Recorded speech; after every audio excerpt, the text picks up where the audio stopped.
We won't get enough on a Sunday service. It's just not going to happen. Our services aren't designed to fill you up. Our services are designed to make you hungrier for God so that you can feed yourself. That's what we're trying to do. That's what our attempt is. We want to create hunger in you for God, hunger in you for his word, hunger in you to worship, hunger in you for prayer and intimacy with God.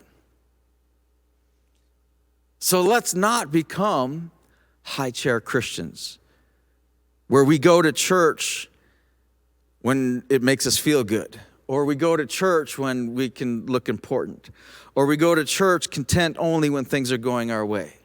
Let's go with the mindset that Paul wrote to the church in Rome. Look at this. This is what he says. He's writing to the fathers group now. He says, those of us who are strong and able in the faith.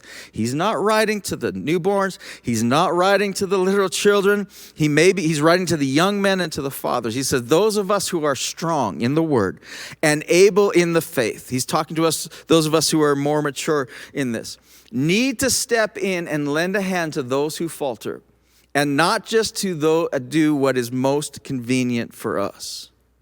In other words, he says, you're not supposed to just be there when it's convenient for you and it's all about you. It's not about, like he's saying that, no. Those who are strong and able of faith, you need to lend a hand, be willing to lend a hand. And then he says this, and I love this. He says, strength is for service, not status.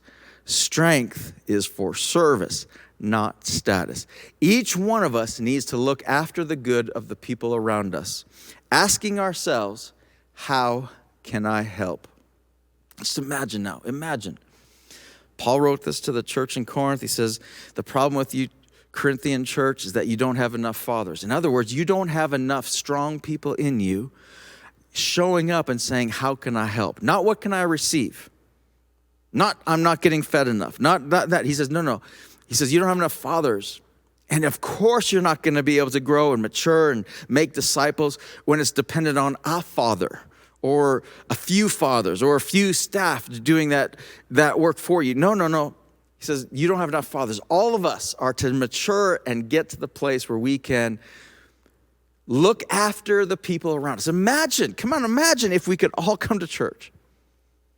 Those of us who are strong, but what if we came to church, not just looking for what makes us feel good, what's convenient for us, but came looking after the good of the people around us. Didn't come to saying what I'm going to get today, but came looking, what can I give today?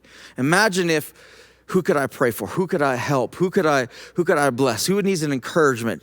How can I serve? Imagine if all of us had that attitude.